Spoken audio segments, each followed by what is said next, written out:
Please میں آپ سے بہت ریکویسٹ کرتا ہوں کہ جو اس وقت دنیا کا میں نے ایک بات شروع کی تھی کہ اس وقت this institution is under attack, family structure is under attack.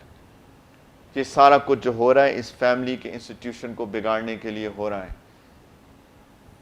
یہ جتنی بھی چیزیں ہوتی ہیں شادی نہ کرو، family institution is under attack.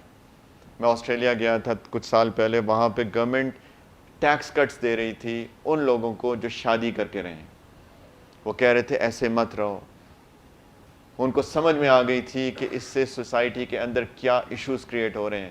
یہ جو لڑکے لڑکیاں بغیر شادی کے رہ رہے ہیں، انہوں نے کہا شادی کرو، ہم آپ کو ٹیکس کٹس دیں گے، ریلیف دیں گے آپ کو. ان کو سمجھ میں آ گئی.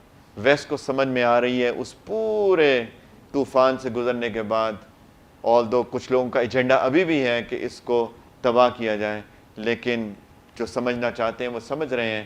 بدقسمتی سے ہمارے اس پاکستان کے اسلامی جمہوریہ پاکستان کے معاشرے کے اندر بدقسمتی سے ہم ویسٹ کی وہ ساری چیزیں ایکوائر کرتے جا رہے ہیں.